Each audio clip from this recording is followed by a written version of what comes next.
Are listening happy moon podcast. എല്ലാവർക്കും happy മൂണിൻ്റെ ഒരു പുതിയ എപ്പിസോഡിലേക്ക് സ്വാഗതം.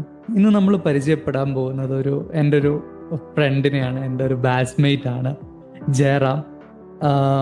ജയറാം ആർ പ്രഭു. പുള്ളിയും ഒരു പോഡ്കാസ്റ്റർ കൂടിയാണ്, പിന്നെ ഒരുപാട് ബ്ലോഗുകൾ എഴുതുന്ന ആൾ കൂടിയാണ്.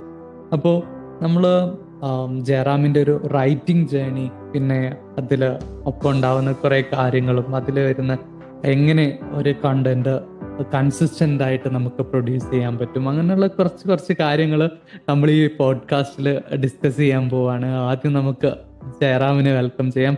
ജയറാം, ഒരുപാട് സന്തോഷം നമ്മുടെ പോഡ്കാസ്റ്റിൽ കുറച്ച് സമയം നമ്മളുടെ സ്പെൻഡ് ചെയ്യുന്നതിൽ. Welcome Jayaram, welcome to happy moon podcast. Thank you so much Ansaf. ഇപ്പോ എങ്ങനെ പോകുന്നു നാട്ടിലൊക്കെ? സുഖാണ്. ഓക്കെ. ഇപ്പോ ജയറാം മാസ്റ്റേഴ്സ് കഴിഞ്ഞു, ഇനി PhD-ക്കുള്ള പ്രിപ്പറേഷൻസും കാര്യങ്ങളൊക്കെ ആണെന്നാണ് ഞാൻ അല്ലേ ജയറാം? അതെ. ഇപ്പോൾ എൻ്റെ പോസ്റ്റ് ഗ്രാജുവേഷൻ കഴിഞ്ഞു. ഇന്റർനാഷണൽ റിലേഷൻസിലായിരുന്നു, ബാംഗ്ലൂർ ക്രൈസ്റ്റ് യൂണിവേഴ്സിറ്റിയിലായിരുന്നു. ഇപ്പോൾ ജസ്റ്റ് ഒരു ഫ്രീലാൻസ് വർക്ക് ഉണ്ട്. അതോടൊപ്പം റൈറ്റിംഗ് ആണ് ഫോക്കസ്, ബ്ലോഗിങ്. അതോടൊപ്പം അൻസിഫ് പറഞ്ഞ പോലെ പോഡ്കാസ്റ്റിംഗ് ഉണ്ട്. ഇപ്പം ഇങ്ങനെ കുറച്ച് കണ്ടന്റ് വർക്ക് ഉണ്ട്. അതല്ലാണ്ട് നമ്മുടെ അക്കാഡമിക് ആയിട്ടുള്ള കുറച്ച് വർക്കും. അതെ. ജയറാമിന്റെ ആർട്ടിക്കിളൊക്കെ വായിക്കാൻ നല്ല രസമാണ്. ശരിക്കും ഇന്റർനാഷണൽ അഫയേഴ്സിനെ കുറിച്ചും ഉള്ള ടോപ്പിക്കുകൾ ഉണ്ടാവും. അതേപോലെ ജയറാമിന് ജനറൽ ആയിട്ടുള്ള ടോപ്പിക്കിലും ജയറാംസ് ആർട്ടിക്കിൾ എഴുതാറുണ്ട്. ആർട്ടിക്കിൾ ഭയങ്കര സിമ്പിളാണ്, കൺസൈസ് ആണ്. അപ്പോൾ വായിച്ചിരിക്കാനും എനിക്ക് ഒരുപാട് ഇഷ്ടമുണ്ട് ജയറാമിൻ്റെ ആർട്ടിക്കിൾസിൽ. നമുക്ക് ഇപ്പോൾ ജയറാം മന്ത്ലി ഒരു ഫുൾ അപ്ഡേറ്റ് തരും, ന്യൂസ് ഓൾ അറൗണ്ട് വേൾഡിലുള്ള A to Z വിവരങ്ങൾ ആ ആർട്ടിക്കിളിന് കിട്ടും. അപ്പം ഞാൻ ഒരു വേൾഡിനെ കുറിച്ചുള്ള ഒക്കെ ക്യാച്ചപ്പ് ചെയ്യുന്നത് ഈ ആർട്ടിക്കിളാണ്. അത് അങ്ങനെ ഒരു ആശയം എങ്ങനെയാ വന്നത് ജയറാം, ഒരു ഫുൾ അപ്ഡേറ്റ് ഒരു മന്ത്ലി കൊടുക്കുന്ന രീതിയിൽ? Thank you Ansif full question വേണ്ടിയിട്ട്. ഇപ്പോൾ ബേസിക്കലി ന്യൂസ് അല്ലെങ്കിൽ വാർത്ത എന്ന് വെച്ചാൽ എല്ലാവർക്കും ഒന്നില്ലെങ്കിൽ TV-യിൽ അല്ലെങ്കിൽ അവർക്ക് ന്യൂസ് പേപ്പറിൽ നിന്ന് കിട്ടും. പക്ഷെ മിക്കവർക്കും അത് വായിക്കാൻ ടൈമില്ല അല്ലെങ്കിൽ ഇൻട്രസ്റ്റ് ഇല്ല. അപ്പം അങ്ങനെയുള്ള ആൾക്കാർക്ക് ഇൻറ്റൻഡ് ചെയ്തിട്ടാണ് ഞാൻ ബേസിക്കലി അത് ഉണ്ടാക്കി തുടങ്ങിയത്. ഇൻക്ലൂഡിങ് മേ ബി ഇപ്പോൾ സിവിൽ സർവീസിന് പ്രിപ്പയർ ചെയ്യുന്ന ആൾക്കാർക്ക്, അല്ലെങ്കിൽ ഇപ്പോൾ ക്വിക്കായിട്ട് നിനക്ക് ഈ മാസം എന്താ നടന്നേ നിനക്ക് സെർച്ച് ചെയ്യാൻ പറ്റത്തില്ല, അല്ലെങ്കിൽ നിനക്ക് ഗൂഗിൾ ചെയ്ത് നോക്കാൻ പറ്റത്തില്ല, അങ്ങനെയുള്ളവർക്ക് സുഖമായിട്ട് ആർട്ടിക്കിളെല്ലാം ഉണ്ടാവും ഒറ്റ ആർട്ടിക്കിൾ. ഇപ്പോൾ കേരള, ഇന്ത്യ, പിന്നെ ബേസിക് സ്പോർട്സ് ന്യൂസ് ഉണ്ടാവും, ബിസിനസ് ന്യൂസ് ഉണ്ടാവും, ഫൈനാൻസ് ന്യൂസ് ഉണ്ടാവും, ടെക്നോളജി റിലേറ്റഡ് ന്യൂസ് ഉണ്ടാവും, അതുപോലെ സ്പോർട്സ് ന്യൂസ് ഉണ്ടാവും. അപ്പോൾ ഈ ഒരു കൺസെപ്റ്റാണ് ഉപയോഗിക്കുന്നത്. വേൾഡ് ബേസ്ഡ് ന്യൂസും ഉണ്ടാവും. ഇപ്പോൾ ഒരു മന്തിൽ നിങ്ങൾക്ക് ആവശ്യമുള്ള എല്ലാ ന്യൂസും ഒറ്റ സ്ഥലത്ത് ഒന്നിച്ച് നിങ്ങൾക്ക് കിട്ടും. അപ്പോൾ ആ ഒരു കൺസെപ്റ്റ്. അപ്പോൾ ഇനി ആൾക്കാർക്ക് ഒരു എക്സ്ക്യൂസ് വേണ്ട, എനിക്ക് വായിക്കാൻ സമയമില്ല, എനിക്ക് ഓരോ ദിവസം ന്യൂസ് വായിച്ചിരിക്കാനും, അല്ലെങ്കിൽ ആ ഒരു പരാതി മാറിക്കിട്ടും. അതുപോലെ ആൾക്കാരെ ഒന്ന് എഡ്യൂക്കേറ്റ് ചെയ്യുക, അവെയർ ആക്കുക, ലോകത്ത് എന്തൊക്കെ നടക്കുന്നുണ്ട്, നിങ്ങൾക്ക് എഫക്ട് ചെയ്യുന്ന പ്രോബ്ലംസ് എന്തൊക്കെ ഉണ്ട്, അതൊക്കെയാണ് അതിൻ്റെ ഒരു ഉദ്ദേശം. അതെ. അത് എനിക്ക് ഭയങ്കര കാര്യമായിട്ട് തോന്നിയതാണ്. ഇത് നല്ലൊരു കാര്യമാണ് ശരിക്കും. ഇങ്ങനെ ഒരു സ്ഥലത്ത് നമുക്ക് എല്ലാ ന്യൂസും ഒരുമിച്ച് കിട്ടുകയാണെങ്കിൽ ജസ്റ്റ് ഒന്ന് ഗോ ത്രൂ ചെയ്ത് പോയാൽ തന്നെ ഒരു ഒരു വേൾഡിന് ഇപ്പം നടക്കുന്ന കാര്യങ്ങളെ പറ്റിയിട്ട് ഒരു ഐഡിയ കിട്ടും. ഒരുപാട് നന്ദി ജയറാം. ഇനി നമ്മൾ ജയറാമിന്റെ പോഡ്കാസ്റ്റിനെ പറ്റി അറിയേണ്ടതുണ്ട്. ജയറാം ഇപ്പോൾ കറന്റ്ലി ഒരു ജേണൽ ഓഫ് നോളജ് എന്ന് പറഞ്ഞിട്ടൊരു പോഡ്കാസ്റ്റ് റൺ ചെയ്യുന്നുണ്ട്. അടിപൊളിയാണ്. ഈ പൊളിറ്റിക്സിനെ പറ്റിയും നമ്മളൊരു ഇന്റർനാഷണൽ പൊളിറ്റിക്സ് അല്ലാതെ അങ്ങനെ ഒരു ജനറൽ നമുക്ക് അവയർനെസ് കിട്ടേണ്ട കുറെ കാര്യങ്ങളെ പറ്റി ഷെയർ ചെയ്യുന്ന ഒരു ഡിസ്കഷൻ, ഒരു ഇന്റർവ്യൂ ടൈപ്പ് പോഡ്കാസ്റ്റ് ആണ് ജേണൽ ഓഫ് നോളജ്. അപ്പോൾ നിങ്ങൾ എല്ലാവരും ഒന്ന് കേട്ടു നോക്കുക, അഭിപ്രായങ്ങൾ ജയറാമിനെ അറിയിക്കുക. ഞാൻ ഈ ആർട്ടിക്കിൾസിൻ്റെയും നമ്മുടെ പോഡ്കാസ്റ്റിൻ്റെ ഒക്കെ ലിങ്ക് ഞാൻ ഡിസ്ക്രിപ്ഷനിൽ നമ്മുടെ പോഡ്കാസ്റ്റ് നോട്ടിൽ എന്തായാലും ആഡ് ചെയ്യും. അപ്പോൾ ജയറാം, എങ്ങനെയാണ് നമ്മുടെ ജേണൽ ഓഫ് നോളജിലേക്ക് എത്തിയത്? അപ്പോൾ എത്രത്തോളം ഹാപ്പിയാണ് ഇങ്ങനെ ഒരു പോഡ്കാസ്റ്റിൽ ഒരു പാർട്ടായി നിൽക്കുമ്പോൾ? അതൊരു ടഫ് ക്വസ്റ്റൻ ആണ്. എന്നാലും ഒരു ചുരുക്കി പറയാം. ഞാൻ യൂഷ്വലി റൈറ്റിംഗിലാണ് ഫോക്കസ് ചെയ്യുന്നത്. ബ്ലോഗിങ് എല്ലാവർക്കും അറിയാം. അതും ബ്ലോഗിങ് തന്നെ കുറേ എന്താ ഒരു കടമ്പകളൊക്കെ താണ്ടിയാണ് ബ്ലോഗിങ് വരെ എത്തിയത്. എന്നാലും കുറെ നാളായപ്പോൾ ബേസിക്കലി ലോക്ക്ഡൗൺ അടുത്തായപ്പോഴാണ് പോഡ്കാസ്റ്റിംഗ് എന്നൊരു സംഭവമുണ്ട്. പക്ഷെ പോഡ്കാസ്റ്റ് ഞാൻ കേട്ടിട്ടുണ്ട് മുമ്പ്. ന്യൂസ് പോഡ്കാസ്റ്റ് ആയാലും കുറച്ച് ഇൻഫോർമേറ്റീവ് ടിഡ്ബിറ്റ്സ് ആയാലും കുറച്ച് അങ്ങനെയൊക്കെ കേട്ടിട്ടുണ്ട്. പക്ഷെ ഒരു പോഡ്കാസ്റ്റിങ്ങിനൊരു സ്പേസ് തന്നെ ഇപ്പോൾ ഇൻഡിവിജ്വലായിട്ട് നിനക്കും എനിക്കും ഒരു പോഡ്കാസ്റ്റ് തുടങ്ങാമെന്നുള്ള ഒരു കൺസെപ്റ്റ് എനിക്ക് അറിയില്ലായിരുന്നു. അപ്പോഴാണ് നമ്മുടെ മോഡൽ എഞ്ചിനീയറിംഗ് കോളേജ്, നമ്മൾ പഠിച്ച കോളേജിൽ MEC പോഡ്കാസ്റ്റ് അവർ തുടങ്ങിയത്. അതിൽ അവർ ബേസിക്കലി ആൾക്കാർ ഇന്റർവ്യൂ ചെയ്യുന്നത്, ഡിസ്കഷൻ ചെയ്യുന്നതൊക്കെ ഉണ്ടായിരുന്നു. അതോടൊപ്പം ലോക്ക്ഡൗൺ പീരീഡിൽ അറിയാലോ എല്ലാം ഒന്നിച്ചു ഉണർന്നു വരുമായിരുന്നു. ഡിസ്കഷൻ വെബിനാർ ആയാലും കുറെ ഇൻഫോർമേറ്റീവ് ആയിട്ട് കുറെ കാര്യങ്ങൾ. ആ സമയത്ത് കുറച്ച് ഫ്രണ്ട്സ് ഒക്കെ എന്നെ ഡിസ്കഷനിൽ വിളിക്കുമായിരുന്നു.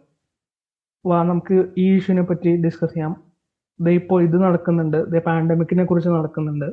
അങ്ങനെ കുറെ ഇന്റർവ്യൂസ് ഒക്കെ നടക്കുമ്പോൾ ബേസിക്കലി അന്ന് 2-3 പേര് വരും, എന്തെങ്കിലുമൊക്കെ പറയും, പോവും. ആ കോളിൽ എന്താണ് സംസാരിച്ചത് ആ കോളിൽ അവസാനിക്കും. അപ്പൊ എനിക്ക് തോന്നി ഇതെന്തിനാണ് ഇവിടെ വെച്ച് അവസാനിക്കുന്നത്.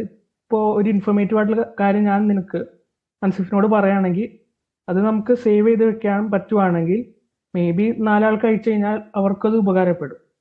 അങ്ങനെ ആ ഒരു സംസാരം സേവ് ചെയ്ത് വെച്ചിട്ട് 4 ആളെ കൊണ്ട് കേൾപ്പിക്കുക, അവർക്ക് യൂസ്ഫുൾ ആവും എന്നുള്ള രീതിക്കാണ് ഈ പോഡ്കാസ്റ്റിന്റെ ഐഡിയ തുടങ്ങിയത്.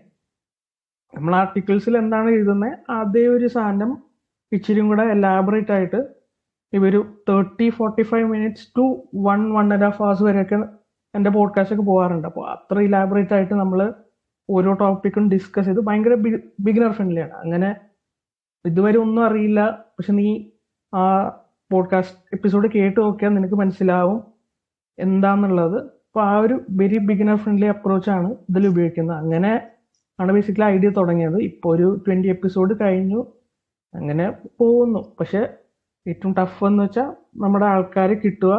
ലിസണേഴ്സും പോഡ്കാസ്റ്റിനെ സംബന്ധിച്ച് ഇച്ചിരി കുറവാണ്. അപ്പോൾ ഒരു പോഡ്കാസ്റ്റ് ചെയ്യുന്ന ആൾക്കാർക്ക് അറിയാം അതിനൊരു ഹാർഡ് ആസ്പെക്ട് എന്ന് വെച്ചാൽ എങ്ങനെ ആൾക്കാരിൽ എത്തിക്കാം. ഇപ്പൊ പോഡ്കാസ്റ്റ് ഇപ്പോഴും ഇന്ത്യയിൽ അത്ര ആൾക്കാരെ കേൾക്കാത്തൊരു സംഭവമാണ്. എല്ലാവർക്കും യൂട്യൂബ് മതി, ഇൻസ്റ്റഗ്രാം മതി. അപ്പൊ ആ ഒരു സിറ്റുവേഷൻ ആണ്. അതെ അതെ. ഓക്കെ, ഞങ്ങളൊരു പോഡ്കാസ്റ്റ് എപ്പിസോഡ് ചെയ്തിട്ടുണ്ട് ജയറാമിന്റെ പോഡ്കാസ്റ്റിൽ. അതിൽ നമ്മൾ starting and managing your own podcast, അങ്ങനെ ഒരു ടോപ്പിക്കിലാണ് നമ്മൾ പോഡ്കാസ്റ്റ് അന്ന് ചെയ്തിരുന്നത്. കഴിഞ്ഞ വർഷമാണെന്ന് തോന്നുന്നു അല്ലെ ജയറാം? അതെ അതെ. അതും ഒരു കാര്യം വിട്ടുവെന്ന് വെച്ചാൽ ഞാൻ ഇംഗ്ലീഷ് പോഡ്കാസ്റ്റ് ആണ് യൂഷ്വലി ചെയ്യാറ്. എന്താന്ന് വെച്ചാൽ കുറെ ടോപ്പിക് ഇപ്പൊ ഞാൻ ഡീൽ ചെയ്യുന്ന കുറെ ടോപ്പിക്സ് ഒക്കെ ഇംഗ്ലീഷ് ലാംഗ്വേജ് അറിയേണ്ട അത്യാവശ്യമാണ്. ഇപ്പോൾ ഇന്റർനാഷണൽ റിലേഷൻസ് ആയാലും പൊളിറ്റിക്സ് ആയാലും ഇപ്പോൾ ക്ലൈമറ്റ് ചേഞ്ച് ആയാലും അങ്ങനെ കുറെ ഇഷ്യൂസ് ആണ്. അതിന് ഇംഗ്ലീഷ് ഇല്ലാണ്ട് നമുക്ക് മലയാളത്തിൽ അല്ലെങ്കിൽ റീജിയണൽ ലാംഗ്വേജിൽ അതിന്റെ സ്കോപ്പ് കുറവാണ്. പിന്നെ എന്താന്ന് വെച്ചാൽ നമുക്ക് ഇംഗ്ലീഷ് ലാംഗ്വേജിൽ ആർക്ക് വേണമെങ്കിലും അയച്ചു കൊടുക്കുക എന്നുള്ളൊരു ധൈര്യം നമുക്ക് ഉണ്ടാവില്ല. അപ്പൊ അങ്ങനെ ഒരു ഇച്ചിരിയും കൂടെ എക്സ്റ്റെൻഡഡ് ബ്രോഡ് സ്കോപ്പ് വെച്ചിട്ടാണ് ഇംഗ്ലീഷിൽ തുടങ്ങിയത്. അപ്പൊ അതും ഒരു കാര്യമുണ്ട്. പിന്നെ റീസെന്റ് പറഞ്ഞ ആ കാര്യം നമ്മൾ എപ്പിസോഡ് ചെയ്തിരുന്നു May 2022 എങ്ങനെ ഒരാൾക്ക് ഈസിലി ഒരു പോഡ്കാസ്റ്റ് തുടങ്ങാം ഒന്നുമില്ലാണ്ട്. വെറുതെ നമ്മുടെ ഒരു ഫോൺ എടുക്കുക, അതിലകത്ത് നിനക്ക് ഇയർഫോൺ ഉണ്ടെങ്കിൽ ഇയർഫോൺ കുത്തുക, മേ ബി കുറച്ച് ആപ്സ്, ഇപ്പോൾ നീ പറഞ്ഞ പോലെ കുറെ ആപ്സ് ഉണ്ടല്ലോ നമുക്ക് സഹായിക്കാൻ വേണ്ടിയിട്ട് എങ്ങനെ പോഡ്കാസ്റ്റ് ഈസിലി അപ്ലോഡ് ചെയ്യുക. അപ്പം തന്നെ ഒരു 30-45 മിനിറ്റ്സിൽ അത് സ്പോട്ടിഫൈയിലും കുറെ പ്ലാറ്റ്ഫോംസിലും ഒന്നിച്ച് വരും. അതിനെ പറ്റിയിട്ടായിരുന്നു കൂടുതൽ ആ എപ്പിസോഡിൽ നമ്മൾ ഡിസ്കസ് ചെയ്തത്. എങ്ങനെ റീച്ച് കിട്ടാം, എങ്ങനെ കണ്ടന്റ് ഉണ്ടാക്കാം, എങ്ങനെ കൺസിസ്റ്റന്റ് ആയിട്ട് പോവാം, അതൊക്കെ തന്നെ അല്ലേ. അതെ അതെ അതെ. ഓക്കെ, ഒരു വർഷം കഴിഞ്ഞ് ഏകദേശം ആ എപ്പിസോഡ് റെക്കോർഡ് ചെയ്തിട്ട് ഇപ്പോ ജയറാം നമ്മുടെ പോഡ്കാസ്റ്റിലാണ്. നമ്മളിപ്പോഴും ജയറാമിന്റെ പോഡ്കാസ്റ്റ് കേൾക്കുന്ന സമയത്ത് എനിക്ക് ഏറ്റവും ഇഷ്ടപ്പെട്ട ഒരു എപ്പിസോഡ് എന്ന് പറയുന്നത് the need for legal literacy എന്ന് പറഞ്ഞിട്ടൊരു എപ്പിസോഡ് ചെയ്തിരുന്നല്ലോ. നമ്മുടെ ഗസ്റ്റ് ആരായിരുന്നു എന്ന് എനിക്ക് ഓർമ്മയില്ല. നമ്മുടെ ഗസ്റ്റ് ശ്രീരാഗ് ശൈലൻ എന്ന് പറഞ്ഞിട്ട് ഒരു ലോ ഗ്രാജുവേറ്റ് ആണ്. ഇപ്പോൾ ഹൈക്കോർട്ടിൽ പ്രാക്ടീസ് ചെയ്യാൻ പോകുന്നു Sreerag Shailan. Government law college ട്രിവാൻഡ്രത്താണ് പഠിച്ചത്. ഇപ്പോൾ 2 ആഴ്ച മുമ്പ് ജസ്റ്റ് അവനെ കണ്ടു വന്നേ ഉള്ളൂ. ട്രിവാൻഡ്രത്ത് തന്നെ പോയി അവനെ കണ്ടു. ഓക്കെ, ആ എപ്പിസോഡ് എനിക്ക് നല്ല ഇഷ്ടപ്പെട്ടിരുന്നു. ശരിക്കും നമുക്കൊരു റെലവെന്റ് ആയിട്ടുള്ള ഒരു ടോപ്പിക്കും കൂടിയാണ് അല്ലേ ജെറാം? അതെ അതെ, എൻ്റെ ഫിലോസഫി, എൻ്റെ ബ്ലോഗിന്റെയും പോഡ്കാസ്റ്റിന്റെ ഫിലോസഫി അതന്നെ, ആൾക്കാർക്ക് ഉപയോഗപ്രദമായ കാര്യങ്ങളും ആൾക്കാർക്ക് അവയർനെസ്സും എഡ്യൂക്കേഷണൽ ആയിട്ടുള്ള കാര്യങ്ങൾ പ്രൊവൈഡ് ചെയ്യുക എന്നുള്ളതാണ്. അതെ അതെ, ഓക്കെ. ആ ഇന്ന് നമ്മൾ മെയിനായിട്ട് ഫോക്കസ് ചെയ്യാൻ പോകുന്ന ഒരു ടോപ്പിക് എന്ന് പറയുമ്പോൾ ഒപ്പം ജയറാമിനെ പരിചയപ്പെടുന്നതിനൊപ്പം നമ്മൾ ഏറ്റവും കൂടുതൽ ജയറാം പ്രൊഡ്യൂസ് ചെയ്യുന്ന കണ്ടന്റ്സിൽ ജയറാം ചെയ്യുന്ന കാര്യങ്ങളിൽ എനിക്ക് അട്രാക്ഷൻ തോന്നിയ ഒരു കൺസിസ്റ്റൻസിയാണ്.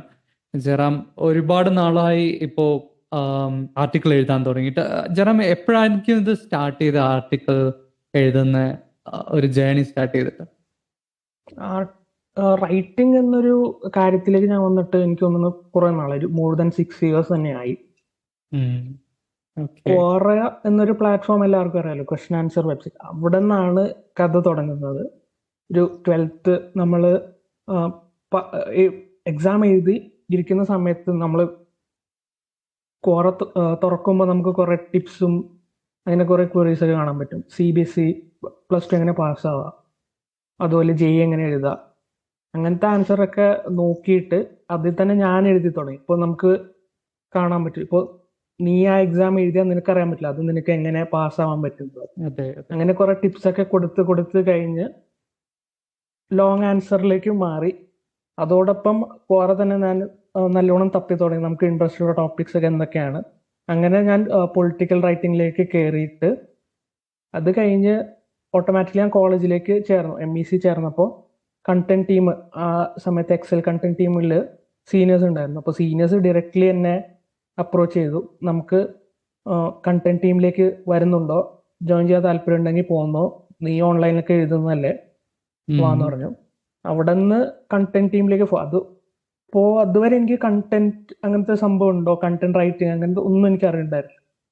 പിന്നെ കണ്ടന്റ് ടീമിൽ വന്നു. അത് കഴിഞ്ഞ് ടെക് റൈറ്റിംഗ് തുടങ്ങി. ടെക് റൈറ്റിംഗിൽ എങ്ങനെയാണെന്ന് വെച്ചാൽ ടെക്നോളജി ബേസ്ഡ് കൺസെപ്റ്റ്സ് ഒക്കെ എഴുതാം. ടെക് റൈറ്റിംഗ് ആയിരുന്നു അന്ന് എൻ്റെ മെയിൻ ഫോക്കസ്. പൊളിറ്റിക്കൽ റൈറ്റിംഗ് ഉണ്ട്, പക്ഷെ അത് ഞാൻ അധികം ഫോക്കസ് ചെയ്യുക ടെക് റൈറ്റിംഗ് ആയിരുന്നു. അന്ന് ടെക് റൈറ്റിംഗ് എന്ന് വെച്ചാൽ ആരും എഴുതത്തില്ല, ടെക്നോളജി അറിയാവുന്നവർ മാത്രം എഴുതും, അല്ലെങ്കിൽ എഴുതുന്നവർ ടെക്നോളജിയിൽ എഴുതത്തില്ല. അങ്ങനെ ആ രണ്ടും കമ്പൈൻ ചെയ്ത് ഞാൻ ടെക് റൈറ്റിംഗിൽ തുടങ്ങി. അങ്ങനെ കുറെ കോമ്പറ്റീഷൻസിലൊക്കെ എഴുതിയിട്ട് പ്രൈസ് ഒക്കെ ജയിക്കാൻ തുടങ്ങി. അപ്പൊ എനിക്ക് മനസ്സിലായി ഇത് നല്ല സ്കോപ്പുള്ള കാര്യമാണ്. അതോടൊപ്പം മീഡിയം എന്ന് പറഞ്ഞൊരു ബ്ലോഗിംഗ് പ്ലാറ്റ്ഫോം, അത് ഇപ്പൊ ഭയങ്കര ഫേമസ് ആണ്. പക്ഷെ അന്നൊക്കെ അധികം ആൾക്കാർ എഴുതാനും വായിക്കാനും പോകാത്ത ഒരു സ്ഥലമായിരുന്നു. പക്ഷെ അതിലെനിക്ക് എഴുതാൻ പറ്റി. അങ്ങനെ ഞാൻ ഒരു ബ്ലോഗ് പോലെ ആക്കി. ഒരു 2 weeks ഒരു പ്രാവശ്യം എഴുതുമായിരുന്നു അപ്പൊ തന്നെ. അത് കഴിഞ്ഞാണ് ലോക്ക്ഡൗൺ ഒക്കെ വന്നു തുടങ്ങിയത്.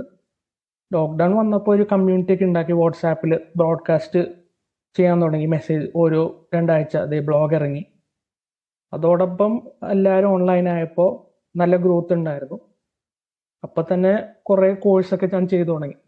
അതോടൊപ്പം ഡിജിറ്റൽ മാർക്കറ്റിംഗ് കോഴ്സ് ആയാലും വേറെ പല പല കോഴ്സ് ചെയ്തപ്പോൾ എനിക്ക് മനസ്സിലായി ഇതിൽ നല്ല സ്കോപ്പ് ഉണ്ട്.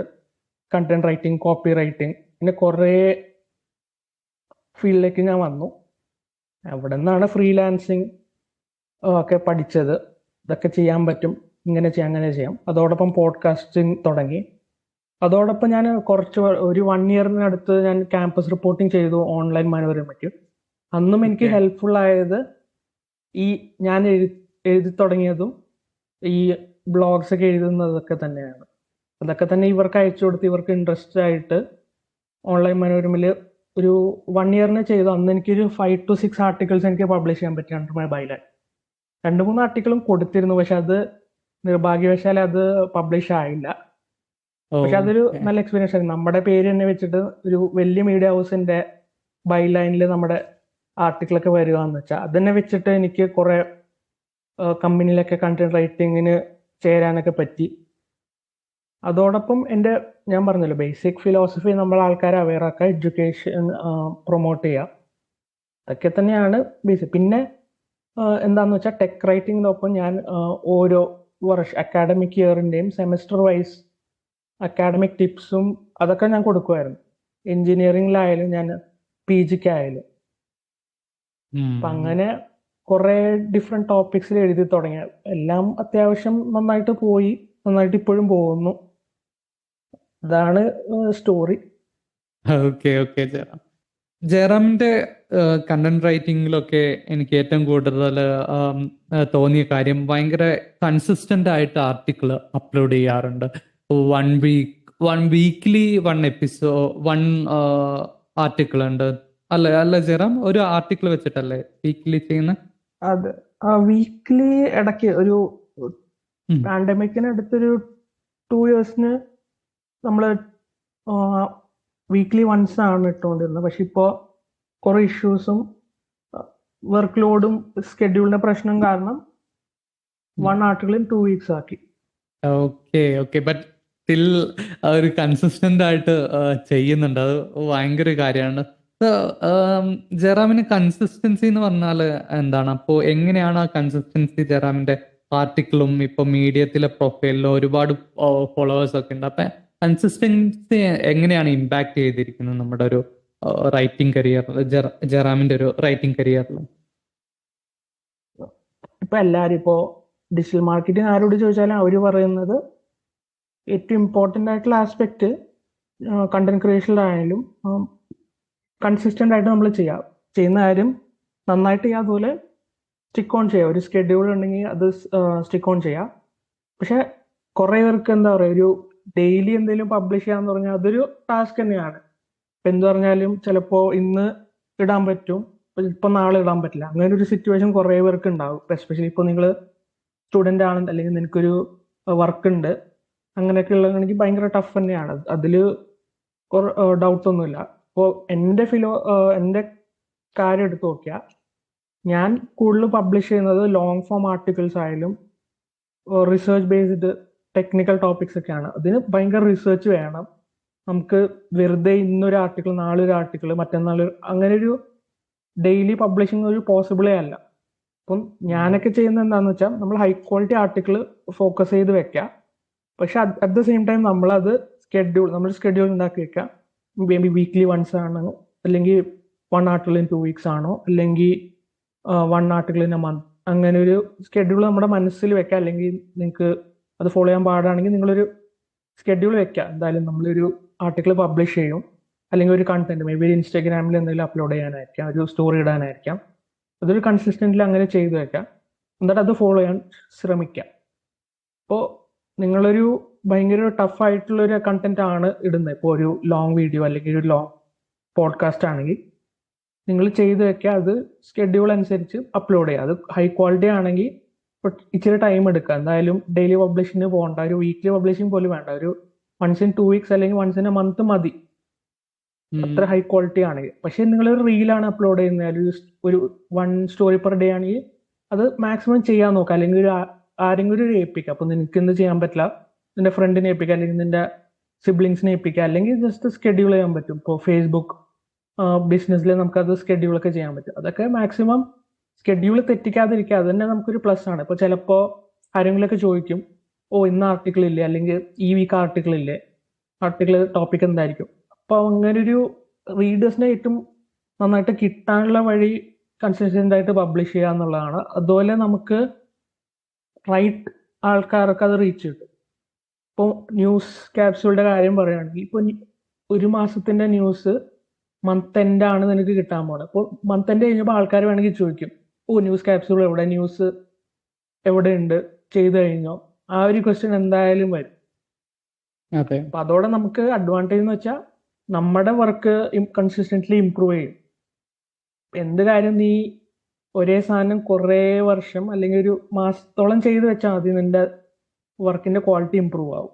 അതോടൊപ്പം നല്ല ആൾക്കാരെ നിനക്ക് കിട്ടാൻ പറ്റും, റീച്ച് കൂടും, നിന്റെ ഓഡിയൻസ് ബെറ്റർ ആവും. അപ്പോൾ നിന്റെ ഓഡിയൻസ് ഇച്ചിരി കൂടെ ലോയൽ ആവും എന്നൊക്കെയാണ് സ്റ്റഡീസും ഇതിനൊക്കെ പ്രൂവ് ചെയ്ത് കാണിക്കുന്നത്. ഇപ്പോൾ നിന്റെ സ്റ്റാറ്റിസ്റ്റിക്സ് ടൂൾസ് ഉപയോഗിക്കുകയാണെങ്കിൽ നിനക്ക് മനസ്സിലാവും, കൺസിസ്റ്റന്റ് ആയിട്ട് ഇടുന്നവരുടെ സ്റ്റാറ്റിസ്റ്റിക്സ് ഡെഫിനറ്റ്ലി ബെറ്റർ ആയിരിക്കും. പക്ഷെ ഇപ്പം നിങ്ങളുടെ ടഫ് സ്കെഡ്യൂളാണ് നിങ്ങൾ ഫോളോ ചെയ്യുന്നതെങ്കിൽ അത്യാവശ്യം സ്ലോ ആയിട്ട് പബ്ലിഷ് ചെയ്താൽ മതി. പക്ഷെ എല്ലാവരും പറയുന്ന ഒരു കാര്യം എന്ന് വെച്ചാൽ റൈറ്റ് ഡെയിലി. ഇപ്പോൾ നിങ്ങൾ ബ്ലോഗ് ആണെങ്കിൽ റൈറ്റ് ഡെയിലി, പക്ഷെ പബ്ലിഷ് ചെയ്യുന്നത് ഇടയ്ക്കിടയ്ക്ക് നിങ്ങൾക്ക് പബ്ലിഷ് ചെയ്യാം. അപ്പോൾ നീ ഒരു ആർട്ടിക്കിൾ എഴുതാണ് എല്ലാ ദിവസവും അറ്റ്ലീസ്റ്റ് ഒരു പാരഗ്രാഫ് എഴുതി വെക്കുക. അല്ലെങ്കിൽ നിങ്ങൾ റിസർച്ച് ചെയ്യുകയാണെങ്കിൽ എന്തെങ്കിലുമൊക്കെ വായിച്ചുകൊണ്ടിരിക്കുക. നിങ്ങൾ ഒരു ഐഡിയ കിട്ടുവാണെങ്കിൽ അപ്പം തന്നെ എഴുതി വെക്കുക. അല്ലെങ്കിൽ ജസ്റ്റ് ഈവൻ പെൻ ആൻഡ് പേപ്പറിൽ എഴുതി വെച്ചാലും മതി. നിങ്ങളൊരു ബ്ലോഗിലോ വേർഡിൽ തന്നെ എഴുതണമെന്നില്ല. പക്ഷെ പബ്ലിഷ് ചെയ്യുമ്പോൾ മര്യാദക്ക് പബ്ലിഷ് ചെയ്യുക. എല്ലാ ദിവസവും ചെറുതായിട്ട് എഴുതാം. അപ്പോൾ ഒരു ആർട്ടിക്കിൾ ആണെങ്കിൽ നമുക്ക് ഒറ്റയടിക്ക് എഴുതി തീർക്കാൻ പറ്റില്ല. ഒരു മാസം എടുക്കും ഒരു ആർട്ടിക്കിൾ എഴുതാൻ. ആ ഒരു പേസിൽ എഴുതാം. ശരിയാണ്. അപ്പൊ ഈ ജയറാമിന്റെ ഒരു കൺസിസ്റ്റന്റ് പ്ലാൻ എന്താണ്? അതിൽ കൺസിസ്റ്റന്റ് ആയിട്ട് ആർട്ടിക്കിൾ എഴുതാൻ എങ്ങനെ പറ്റുന്നത്? അല്ലെങ്കിൽ ഏതൊക്കെ ടൂളാണ് യൂസ് ചെയ്യുന്നത് ഷെഡ്യൂളിങ്ങിനും കാര്യങ്ങളൊക്കെ ആയിട്ട്? അപ്പോ അതിനെ കുറിച്ചൊന്ന് പറയാമോ? ആർട്ടിക്കിൾ റൈറ്റിംഗ് അല്ലെങ്കിൽ ബ്ലോഗ്സിന് നമ്മൾ പ്രത്യേകിച്ച് സ്കെഡ്യൂളിങ്ങിന് ടൂൾസ് ആവശ്യമില്ല. നമ്മൾ ഏത് പ്ലാറ്റ്ഫോമാണ് ഉപയോഗിക്കുന്നത് അതിൽ തന്നെ നമുക്ക് റൈറ്റ് ചെയ്യാനും എഡിറ്റ് ചെയ്യാനും പബ്ലിഷ് ചെയ്യാനുള്ള ടൂൾസ് ഉണ്ടാവും. പക്ഷെ പ്രശ്നങ്ങൾ എപ്പോൾ വരുന്ന വെച്ചാൽ ഇപ്പം എക്സ്റ്റേണൽ പബ്ലിക്കേഷന് കൊടുക്കുകയാണെങ്കിൽ അതൊരു പ്രശ്നമാവും. എന്ന് വെച്ചാൽ അവർക്ക് ഇഷ്ടമുള്ള ടൈമിന് അവരുടെ ഒരു സ്കെഡ്യൂൾ അനുസരിച്ച് അവർ ചിലപ്പോൾ ആർട്ടിക്കിൾ പബ്ലിഷ് ചെയ്യില്ല, അല്ലെങ്കിൽ റിജക്റ്റ് ചെയ്യുള്ളൂ. അപ്പോൾ ആ ഒരു പ്രശ്നം വരും. അത് മീഡിയത്തിലൊക്കെ ആണെങ്കിൽ അതൊരു പ്രശ്നമാണ്. എസ്പെഷ്യലി നിങ്ങൾ എക്സ്റ്റേണൽ പബ്ലിക്കേഷൻ കുറേ ഉള്ള സ്ഥലത്ത് നിങ്ങൾ പബ്ലിക്കേഷൻ കൊടുക്കുകയാണെങ്കിൽ മേ ബി അവർക്ക് ഇഷ്ടമുള്ള സമയത്ത് അവർ റെസ്പോണ്ട് ചെയ്യത്തുള്ളൂ. അതൊരു പ്രശ്നമാണ്. പക്ഷെ നിങ്ങളുടെ സ്വന്തം ബ്ലോഗാണെങ്കിൽ നിങ്ങളുടെ ഇഷ്ടമാണ്. അതും ഏറ്റവും നന്നായിട്ട് നിങ്ങളുടെ ഓഡിയൻസിന് ഏറ്റവും ആവശ്യമുള്ള സമയത്ത് നിങ്ങളത് പബ്ലിഷ് ചെയ്യാൻ നോക്കുക. മേ ബി ഒരു ഈവനിങ് ആവാം, ഓൾ ഡേയ്സ് നോക്കാം. അങ്ങനെ ഒരു ടൈം കണ്ടുപിടിക്കുക. അതാണ് ബെസ്റ്റ്. പിന്നെ ഇൻസ്റ്റാഗ്രാം, ഫേസ്ബുക്ക്, സോഷ്യൽ മീഡിയയിലാണെങ്കിൽ നിങ്ങൾക്ക് സ്കെഡ്യൂൾ ചെയ്യാൻ പറ്റും. ലിങ്ക്ഡിൻ, ഫേസ്ബുക്ക്, ഇൻസ്റ്റാഗ്രാം, യൂട്യൂബ്, അതിലൊക്കെ നമുക്ക് സ്കെഡ്യൂൾ ചെയ്തേക്കാൻ പറ്റും. അപ്പോൾ നിങ്ങൾ മേ ബി പുറത്തായിരിക്കാം, മേ ബി വർക്കിൻ്റെ ഇടയിലാവാം, അല്ലെങ്കിൽ സ്കൂളിലായിരിക്കാം, കോളേജിലായിരിക്കാം. പക്ഷെ അത് ഓട്ടോമാറ്റിക്കലി അവിടെ പബ്ലിഷായി ആൾക്കാർ അവിടെ എൻഗേജ് ചെയ്തുകൊണ്ടിരിക്കും. അതെ. ഞാൻ യൂസ് ചെയ്യുന്നൊരു ബഫർ പബ്ലിഷ് എന്ന് പറഞ്ഞൊരു ടൂൾ ഉണ്ട്. നമ്മളെ സോഷ്യൽ മീഡിയ കണ്ടന്റ് ഒക്കെ നമുക്ക് ഷെഡ്യൂൾ ചെയ്ത് പബ്ലിഷ് ചെയ്യാൻ പറ്റുന്ന രീതിയിൽ അതൊരു നല്ലൊരു ടൂളാണ്, ഇങ്ങനെ ഷെഡ്യൂൾ ചെയ്ത് പബ്ലിഷ് ചെയ്യുന്നതിൽ. ഓക്കെ. സോ ജെറാം, മെയിനായിട്ട് ഇപ്പോൾ കൺസിസ്റ്റന്റ് ആയിട്ട് കണ്ടന്റ് ക്രിയേറ്റ് ചെയ്യുന്നതിൽ ജെറാം ചലഞ്ചസ് എന്തെങ്കിലും ഫേസ് ചെയ്തിട്ടുണ്ടാവോ? അതോ ബുദ്ധിമുട്ട് എന്തെങ്കിലും തോന്നിയിട്ടുണ്ടായിരുന്നു എപ്പോഴും നമ്മൾ ഒരു 2 വീക്ക്ലി ആർട്ടിക്കിൾ പബ്ലിഷ് ചെയ്യണം അങ്ങനെയൊക്കെ വിചാരിക്കുന്ന സമയത്ത്? ടോപ്പിക് ടോപ്പിക്കിന്റെ ഒരു ടോപ്പിക് കിട്ടാതെ വരുമോ, അങ്ങനെ എന്തെങ്കിലും? വലിയ ചാലഞ്ചസ് ആസ് സച്ച് ഇല്ല. ഇപ്പൊ ഞാൻ വിചാരിച്ചാൽ ആർട്ടിക്കിൾ എഴുതി തീർക്കാവുന്നുള്ളൂ. ഈവൻ ഇപ്പോ ഇന്ന് നീ ഇപ്പോ 8 മണി ആന്ന് വെച്ചോ രാത്രി, എന്നാലും ഒരു നാളെ രാവിലത്തേക്ക് ഒരു ആർട്ടിക്കിൾ എഴുതാൻ പറ്റും. ഇറ്റ്സ് ഇമ്പോസിബിൾ ആണെന്ന് ഒരിക്കലും ഞാൻ പറയത്തില്ല. നമുക്കത് ചെയ്ത് വെക്കാൻ പറ്റും. പക്ഷെ പ്രശ്നം നമുക്ക് റിസർച്ച് ചെയ്യാൻ ചിലപ്പോൾ റിസോഴ്സ് അവൈലബിൾ ആയിരിക്കത്തില്ല, അല്ലെങ്കിൽ ടോപ്പിക്കിൽ ചിലപ്പോൾ ഒരു ഇഷ്യൂ ആണ്, അതിനെപ്പറ്റി കൂടുതൽ അറിയില്ല, അല്ലെങ്കിൽ എന്ത് ടോപ്പിക്കിൽ നമുക്ക് എഴുതും എന്നുള്ളൊരു പ്രശ്നം നമുക്ക് ഫേസ് ചെയ്യാം. ഇതുവരെ അങ്ങനെ വന്നിട്ടില്ല. ഇതുവരെ അയ്യോ എനിക്കൊരു ടോപ്പിക്കില്ല അതുകൊണ്ട് എഴുതിയില്ല എന്നൊരു സിറ്റുവേഷൻ വന്നിട്ടില്ല. നമുക്ക് പൊളിറ്റിക്സ് ആൻഡ് IR അല്ലെങ്കിൽ ടെക്നോളജി അങ്ങനത്തെ ഒരു ഫീൽഡൊക്കെ എടുക്കുകയാണെങ്കിൽ നമുക്ക് ഇഷ്ടംപോലെ ടോപ്പിക്സ് പ്ലെൻ്റ് ആയിട്ട് കിട്ടും. പ്രശ്നം എപ്പോൾ വരും എന്ന് വെച്ചാൽ, ഇപ്പോൾ ഞാനൊരു ആർട്ടിക്കിൾ ഈ ആഴ്ചയ്ക്ക് പ്ലാൻ ചെയ്ത് വെച്ചു, പക്ഷെ ഇതിനിടയ്ക്ക് മേ ബി ഒരു ഇമ്പോർട്ടൻ്റ് ആയിട്ടൊരു ഇഷ്യൂ വരാം. നമ്മൾ ആ ഇഷ്യൂവിലേക്ക് എല്ലാവരും തലതിരിക്കുമ്പോൾ നമ്മൾ വേറൊരു ഇഷ്യൂവിൽ ആർട്ടിക്കിൾ ചെയ്ത് പബ്ലിഷ് ചെയ്താൽ അത്ര നമുക്ക് റീച്ച് വേണം കിട്ടണമെന്നില്ല. അതിനേക്കാൾ നമ്മളൊരു ബേണിങ് ഇഷ്യൂവിൽ ഫോക്കസ് ചെയ്യുമ്പോൾ ആ റീച്ച് കിട്ടും. അങ്ങനത്തെ സിറ്റുവേഷനിൽ നമ്മുടെ സ്കെഡ്യൂൾ മാറും. ഇപ്പോൾ നമ്മളൊരു ആർട്ടിക്കിൾ അപ്പോൾ എഴുതി പബ്ലിഷ് ചെയ്യേണ്ടി വരും. ഇവര് 1 or 2 days കിട്ടുള്ളൂ നമുക്കത് മൊത്തം പ്ലാൻ ചെയ്ത് ആർട്ടിക്കിൾ റെഡി ആക്കിയിട്ട് പബ്ലിഷ് ചെയ്യാം. മേ ബി അതൊരു ചാലഞ്ച് ആവാം. ഇപ്പോൾ നമ്മളൊരു ടഫ് സ്പോട്ടിലാണ്, ഇപ്പോൾ നമ്മളൊരു എക്സാമിനാണ്, അല്ലെങ്കിൽ നമ്മൾ പുറത്താണ്, നമ്മളിപ്പോൾ ഒരു ടൂറിലാണ്, അങ്ങനെയൊക്കെ ആണെങ്കിൽ ഇതൊരു ചാലഞ്ച് ആവാം. അല്ലെങ്കിൽ അതൊരു ഇഷ്യൂവേ അല്ല. പിന്നെ ബാക്കിയൊക്കെ ഓരോരുത്തരുടെ ഇഷ്യൂ, അവരുടെ ഓഡിയൻസ് ആയാലും അവർ വർക്ക് ചെയ്യുന്ന ടോപ്പിക് അനുസരിച്ച് ആ ചാലഞ്ചസ് ഒക്കെ വരാം. അതെ. ഓക്കെ. മെയിനായിട്ട് എന്തെങ്കിലും നമ്മൾ ഈ കൺസിസ്റ്റന്റ് ആയിട്ട് കണ്ടന്റ് പ്രൊഡ്യൂസ് ചെയ്യുന്ന സമയത്ത് ഓഡിയൻസിന്റെ റെസ്പോൺസിൽ എന്തെങ്കിലും വ്യത്യാസം വരുന്നതായിട്ട് കണ്ടിട്ടുണ്ടോ? ഇപ്പോൾ പണ്ടിപ്പോ ഇൻകൺസിസ്റ്റന്റ് ആയിട്ട് നമ്മൾ കണ്ടന്റ് പ്രൊഡ്യൂസ് ചെയ്യുന്ന സമയത്തും, പിന്നെ നമ്മൾ കണ്ടന്റ് കൺസിസ്റ്റന്റ് ആയിട്ട് ഒരു വീക്കിലിയോ അല്ലെങ്കിൽ 2 വീക്ക് കൂടുമ്പോഴോ അങ്ങനെ അങ്ങനെ മാറിയ സമയത്ത് എന്തെങ്കിലും ഓഡിയൻസിന്റെ അല്ലെങ്കിൽ നമ്മളെ ആർട്ടിക്കിളിന് റീച്ച് കിട്ടുന്ന രീതിക്ക് എന്തെങ്കിലും മാറ്റം ഈ കണ്ടിരുന്നോ ജയറാം? ആസ് എ നമുക്കത് പറയാൻ പറ്റില്ല. അത് നമ്മുടെ ഓഡിയൻസിനെയും നമ്മുടെ ടോപ്പിക് അനുസരിച്ച് ഡിപ്പെൻഡ് ആയിരിക്കും. പക്ഷെ എല്ലാ ഡിജിറ്റൽ മാർക്കറ്റേഴ്സും പറയുന്നത് നമ്മൾ കൺസിസ്റ്റന്റ് ആയിട്ട് ചെയ്യണം എന്ന് തന്നെയാണ്. ഇപ്പോൾ വൺസ് ഇൻ എ വൈലാണ് നമ്മൾ എന്തെങ്കിലും ചെയ്യുന്നതെങ്കിൽ മേ ബി ആൾക്കാർ ശ്രദ്ധിച്ചാൽ അവർ വേണമെങ്കിൽ ചോദിക്കാം. ക്ലോസ് ആയിട്ടുള്ള ആൾക്കാർ ഡെഫിനറ്റ്ലി അത് ചോദിക്കാൻ ചാൻസ് ഉണ്ട്. Maybe once in a while നമ്മളോടൊപ്പം എൻഗേജ് ചെയ്യുന്ന ആൾക്കാർക്ക് അത് ഫീൽ ചെയ്യണം എന്നില്ല. മേ ബി അതൊരു ഇഷ്യൂ ആവാം. മേ ബി ഇപ്പോൾ നമുക്കൊരു ലാർജ് ഓഡിയൻസ് ഉണ്ടെങ്കിൽ അതൊരു ഇഷ്യൂ ആവാം. ഇപ്പോൾ ഭയങ്കര സ്മോൾ ഓഡിയൻസ് ആണ്, ആ ഇഷ്യൂ മേ ബി വരത്തില്ല. അറ്റ് ദ സെയിം ടൈം അധികം ഇൻഫർമേഷൻ വെറുതെ ചവറ പോലെ അവർക്ക് കൊടുക്കേണ്ട ആവശ്യമില്ല. അറ്റ് ദ സെയിം ടൈം ഭയങ്കര കുറച്ച് ഇൻഫർമേഷൻ മാത്രം കൊടുക്കുന്നതും ബാഡാണ്. അത്യാവശ്യം ആവശ്യമുള്ള ഇൻഫർമേഷൻ ഡെഫിനറ്റ്ലി കൊടുക്കുക. നമ്മൾ കൊടുക്കുന്ന എന്തായാലും ഇൻഫോർമേറ്റീവ് തന്നെ ആയിരിക്കും, അത് beyond question. At the same time അവർക്ക് അത് അക്സെപ്റ്റ് ചെയ്യാനുള്ള സ്പേസും കൊടുക്കണം. ഇപ്പോൾ ഒരു 1 വീക്കിൽ 1 ആർട്ടിക്കിൾ ആണെങ്കിൽ അവർക്ക് അത്ര ടൈം ഉണ്ട്. ആർട്ടിക്കിൾ ഇപ്പോൾ ഇന്ന് വായിച്ചിട്ട് നാളെ വായിക്കാം, അല്ലെങ്കിൽ 2 ദിവസം കഴിഞ്ഞിട്ട് വായിക്കാം. പക്ഷെ ഡെയിലി നമ്മളൊരു കാര്യം കൊടുക്കുകയാണെങ്കിൽ ഓരോ ദിവസം ഓരോ ആർട്ടിക്കിൾ ആൾക്കാർക്ക് ഫോളോ ചെയ്ത് വരാൻ നല്ല പാടാവും. ഇപ്പോൾ മേ ബി ആൾക്കാർ അത് തുറന്നു നോക്കില്ല, അല്ലെങ്കിൽ ഇഗ്നോർ ചെയ്യും. ആ ഒരു സിറ്റുവേഷൻ ഡെഫിനറ്റ്ലി വരാം.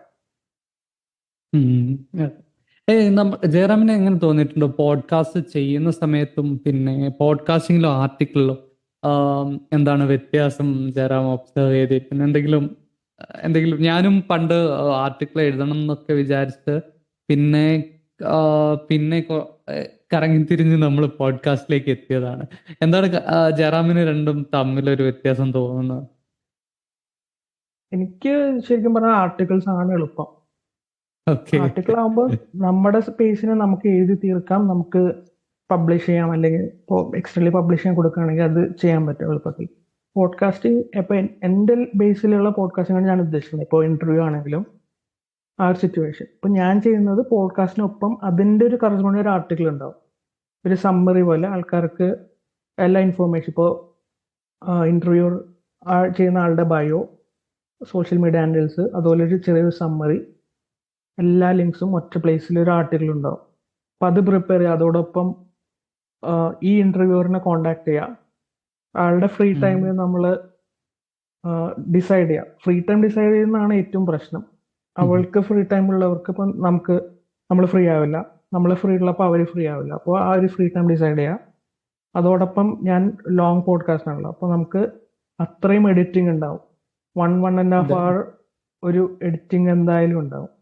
ദെൻ എഡിറ്റ് ചെയ്തെടുക്കുക. ചിലപ്പോൾ മൾട്ടിപ്പിൾ ക്ലിപ്സ് ആയിരിക്കാം. അതൊക്കെ ഒരു ടഫ് ജോബ് തന്നെയാണ്. അതിനെ സംബന്ധിച്ച് ആർട്ടിക്കിൾ ആണെങ്കിൽ നമുക്ക് വേഗം എഴുതി വെറുതെ ടൈപ്പ് ചെയ്യാനല്ലേ ഉള്ളൂ, ടൈപ്പ് ചെയ്ത് മറ്റൊരു ഫോർമാറ്റിൽ ഉണ്ടാക്കാവുന്നതാണ്. എനിക്ക് ടഫായിട്ട് തോന്നുന്നത് പോഡ്കാസ്റ്റിംഗ് ആണ്. At the same time reach കിട്ടാനും പാട് പോഡ്കാസ്റ്റിംഗ് ആണ്. പക്ഷെ പോഡ്കാസ്റ്റിങ്ങിൽ ഒരു വേറെ ലെവൽ എന്താ പറയുകയാണെങ്കിൽ ഒരു ഹാപ്പിനെസ് ആസ്പെക്ട് പോഡ്കാസ്റ്റിലുണ്ട്. നമ്മളൊരു ഇപ്പോൾ അൻസിഫിന് മനസ്സിലാവുമായിരിക്കും, ഒരു എപ്പിസോഡ് ഒരാളോട് സംസാരിച്ച് അത് എഡിറ്റ് ചെയ്ത് പബ്ലിഷ് ചെയ്യുമ്പോൾ കിട്ടുന്ന ഒരു ഹാപ്പിനെസ് ഒരു ആർട്ടിക്കിൾ ചെയ്ത് കിട്ടുന്ന ഹാപ്പിനെസ്സും ഡിഫറെൻ്റ് ആണ്. പോഡ്കാസ്റ്റ് ഞാൻ കൂടുതലൊരു ഹാപ്പിനെസ്, ഒരു സാറ്റിസ്ഫാക്ഷൻ അതിന് വേണ്ടിയിട്ടാണ് ചെയ്യുന്നത്. ആർട്ടിക്കിൾസ് ആണ് ഞാൻ കൂടുതലൊരു എനർജിയും ആ ഒരു ഫോക്കസും കൊടുക്കുന്നത്. ഡെഫിനറ്റ്ലി മേ ബി പിന്നെ എന്താണെന്ന് വെച്ചാൽ ഇപ്പോൾ ഹൈ ലെവൽ പോഡ്കാസ്റ്റ് ചെയ്യുന്ന ആൾക്കാർക്കാണെങ്കിൽ അവർക്ക് അവരുടേതായ ഒരു ടീം ഉണ്ടാവും, റിസർച്ച് ചെയ്യാനൊരു ടീം ഉണ്ടാവും, അവർക്ക് ഡിസൈനിങ്ങിന് ഒരു ടീം ഉണ്ടാവും, അതുപോലെ എഡിറ്റ് ചെയ്യാൻ ടീം ഉണ്ടാവും, പബ്ലിഷിങ്ങിന് അതിൻ്റെ കറസ്പോണ്ടിങ് ടീം ഉണ്ടാവും. പക്ഷെ നമ്മളൊരു പോഡ്കാസ്റ്റർ, സ്മോൾ പോഡ്കാസ്റ്റർ ആണല്ലോ നമ്മൾ രണ്ടുപേരും. അപ്പോൾ നമ്മുടെ എല്ലാം നമ്മൾ ഒറ്റ ആളാണ് ചെയ്യണം. ഇമേജ് ഉണ്ടാക്കുക, ടോപ്പിക്സ് ഡിസൈഡ് ചെയ്യുക, അവരോടൊപ്പം കമ്മ്യൂണിക്കേറ്റ് ചെയ്യുക, അവർക്ക് ലിങ്ക്സ് ഷെയർ ചെയ്ത് കൊടുക്കുക, എല്ലാം നമ്മൾ ഒറ്റ ആൾ ചെയ്യുമ്പോൾ നമുക്ക് എഫേർട്ട് നല്ല കൂടുതലായിരിക്കും. ശരിയാണ്. ഓക്കെ. ജെറാമിന് ഏറ്റവും ഇൻട്രസ്റ്റ് ഉള്ള ടോപ്പിക്കുകളെ പറ്റിയിട്ട് പറഞ്ഞില്ല. നമുക്ക് അതുകൂടി പറഞ്ഞിട്ട് പതുക്കെ വൈൻഡപ്പ് ചെയ്യാം കോൺവെർസേഷൻ. ഏറ്റവും ഇഷ്ടമുള്ള ടോപ്പിക് എന്ന് വെച്ചാൽ ഇൻ ദ സെൻസ് നമ്മുടെ കണ്ടന്റ് ക്രിയേഷനിൽ ജറാമിന് ഏറ്റവും താല്പര്യമുള്ള ടോപ്പിക്സ് ഇനി ഫ്യൂച്ചറിലേക്ക് ക്രിയേറ്റ് ചെയ്യാനും അതേപോലെ ഇനിയുള്ള കാര്യങ്ങൾ ഇനിയുള്ള കണ്ടന്റുകളൊക്കെ ഏത് തരത്തിലായിരിക്കും? എക്സിസ്റ്റിംഗ് കണ്ടന്റ് ബേസ്ഡ് ആണ് എന്തായാലും പ്ലാൻ ചെയ്യുന്നത്. എക്സിസ്റ്റിംഗ് ഞാൻ എഴുതുന്ന സെയിം സെറ്റ് ഓഫ് ടോപ്പിക്സ് തന്നെയാണ്. പൊളിറ്റിക്സ് ഇൻ ഇന്റർനാഷണൽ റിലേഷൻസ്, അതോടൊപ്പം കുറച്ച് ആൾക്കാർക്ക് യൂസ്ഫുൾ ആയിട്ടുള്ള കുറച്ച് കാര്യങ്ങൾ ഞാൻ ഫോക്കസ് ചെയ്യുന്നുണ്ട്. ലൈക്ക് ഇപ്പോൾ ഞാൻ ഓരോ സെമിസ്റ്റർ വൈസ് ക്യാപ്സ്യൂൾ അങ്ങനത്തെ കുറച്ച് ഇടുന്നുണ്ട്. അതോടൊപ്പം മേ ബി ആൾക്കാർക്ക് ഹെൽപ്ഫുൾ ആയിട്ടുള്ള കുറച്ച് മേ ബി എക്സാം ടിപ്സ് ഒക്കെ ആവാം. അതൊക്കെ എന്തായാലും നോക്കുന്നുണ്ട്. പിന്നെ പോഡ്കാസ്റ്റിംഗിൽ തന്നെ കുറച്ച് എപ്പിസോഡ്സ് പ്ലാൻ ചെയ്ത് വെച്ചിട്ടുണ്ട്. ഇപ്പൊ നമ്മൾ നേരത്തെ പ്ലാൻ ചെയ്ത് തുടങ്ങിയാലേ നമുക്ക് അതൊരു എക്സിക്യൂഷനിലേക്ക് എത്താൻ പറ്റില്ല. അപ്പോൾ ഒരു പോഡ്കാസ്റ്റ് എന്ന് വെച്ചാൽ ഒരു മന്ത് ലോങ് ഒരു ടഫ് ജോബ് തന്നെയാണ്. ഒരു മന്ത് ലോങ് ഇന്റർവ്യൂയോടൊപ്പം പ്ലാൻ ചെയ്ത് വെച്ചാലേ നമുക്കൊരു റെക്കോർഡിംഗിൽ ടൈം ഫിക്സ് ചെയ്ത് അത് എഡിറ്റ് ചെയ്ത് പബ്ലിഷ് ചെയ്യാൻ അത് ആപ്പ് ടൈം വേണം. ഇപ്പോൾ ഒരു ഇഷ്യൂവും പറക്കാത്തൊരു സമയത്ത് മേ ബി ആ പോഡ്കാസ്റ്റ് എപ്പിസോഡ് നമുക്ക് എടുക്കാൻ പറ്റും. ചിലപ്പോൾ അതിന് മുമ്പ് വേറൊരു പോഡ്കാസ്റ്റ് എപ്പിസോഡ് ചെയ്യേണ്ടി വരാം. അങ്ങനെ കുറെ ഇഷ്യൂസ് ഒക്കെ വരുമ്പോൾ നമുക്ക് ടഫ് ആവും വർക്ക്. അതല്ലെങ്കിൽ നമുക്ക് ടൈം എടുത്ത് നമുക്ക് അതൊക്കെ ചെയ്യാൻ പറ്റും. അറ്റ് ദ സെയിം ടൈം ഇപ്പോൾ എലക്ഷൻസ് ഒക്കെ വരുവാണ്. അപ്പോൾ ആ എലക്ഷൻസിനെ പറ്റി ആർക്കും ഇനി കൂടുതൽ ഫോക്കസ് ചെയ്യാൻ പറ്റും. ഇന്ത്യൻ പൊളിറ്റിക്സ് ആണ് ഒരു 2024 എലക്ഷൻ വരുന്നുണ്ടല്ലോ. ഇന്ത്യൻ പൊളിറ്റിക്സ് ആയിരിക്കും തൽക്കാലം ഇപ്പോൾ ഫോക്കസ് കൂടുതൽ. At the same time international ടോപ്പിക്സും ഉണ്ട്. കേരള പൊളിറ്റിക്സും എഴുതാറുണ്ട്, പക്ഷെ അത് ടൈം ഇച്ചിരി കൂടെ വെയിറ്റ് ചെയ്യേണ്ടി വരും. അത് സിറ്റുവേഷൻ അനുസരിച്ച് ആണ് എല്ലാ ആർട്ടിക്കിളും. എന്റെ ആർട്ടിക്കിൾസ് ഒക്കെ സിറ്റുവേഷനിലാണ്. ഓക്കെ, അങ്ങനെ സിറ്റുവേഷനിലാവുമ്പോഴും റീച്ച് കിട്ടാൻ കുറച്ചും കൂടി എളുപ്പം കൂടി ആവും അല്ലെ, നമ്മൾ റെലവെന്റ് ടോപ്പിക്സ് എടുക്കുന്ന സമയത്ത്. അതെ അതെ. ഇപ്പോ ഇലക്ഷൻ ടു 5 സ്റ്റേറ്റ്സ് ആണ് ഇപ്പൊ ഫോക്കസ്. ഇപ്പൊ നമുക്കറിയാലോ ഇലക്ഷൻ ഇപ്പൊ നമ്മൾ റെക്കോർഡ് ചെയ്യുന്ന സമയത്ത് 5 സംസ്ഥാനങ്ങളിലെ തെരഞ്ഞെടുപ്പാണ്. അപ്പൊ അത് റിലേറ്റഡുള്ള കുറെ കണ്ടന്റും അത് റിലേറ്റഡ് ആയിട്ടുള്ള ആർട്ടിക്കിൾ ആയാലും ഡിസ്കഷൻ ആയാലും അതൊക്കെയാണ് ഇപ്പോൾ ഫോക്കസ്. അപ്പൊ ആ ഇലക്ഷൻ കഴിഞ്ഞാൽ മാത്രമേ നമുക്ക് അതിന്റെ അനാലിസിസ് കിട്ടുള്ളൂ. അനാലിസിസ് കിട്ടിയിട്ട് ആർട്ടിക്കിൾ ചെയ്യണോ വേണ്ടയോ എന്ന് ആ റിസൾട്ട് അനുസരിച്ചിരിക്കും. അപ്പൊ അതൊരു ഫാക്ടറാണ്. ഇപ്പൊ നമ്മുടെ ഒരു ആർട്ടിക്കിൾ എഴുതണമെങ്കിൽ ആർട്ടിക്കിൾ എഴുതാൻ കണ്ടന്റ് വേണം. കണ്ടന്റ് കിട്ടുമോ ഇല്ലയോ എന്നുള്ളത് നമുക്ക് മേ ബി ആ സിറ്റുവേഷൻ ആപ്പൻ ചെയ്തിട്ടേ നമുക്ക് മനസ്സിലാവാൻ പറ്റുള്ളൂ. അതൊരു ചാലഞ്ച് ആവാം, ഒരു കൺസിസ്റ്റൻസിനെ എഫക്ട് ചെയ്യാം. അപ്പൊ അങ്ങനെ കുറെ ഇഷ്യൂസ് ഡെഫിനറ്റ്ലി വരാം. ഇപ്പോൾ തൽക്കാലം ഇപ്പോൾ ഇന്ത്യൻ പൊളിറ്റിക്സ് ആണ് ഇപ്പോൾ മേ ബി 1 or 2 months കാണാൻ പോകുന്നത്. അല്ലെങ്കിൽ അതിനിടയ്ക്ക് ചിലപ്പോൾ ബ്രേക്ക് കിട്ടുവാണെങ്കിൽ നമുക്ക് വേറെ കുറച്ച് ടോപ്പിക്സ് ആയാലും, ഇപ്പോൾ ഞാൻ കുറച്ച് ജേർണൽസ് ഒക്കെ എഴുതാറുണ്ട്. എന്ന് വെച്ചാൽ പേഴ്സണൽ ലൈഫിലെ കുറച്ച് ഇൻസിഡൻസ് ആയാലും കുറച്ച് ഹാപ്പനിങ്സ് അങ്ങനത്തെയും വരാനുണ്ട്.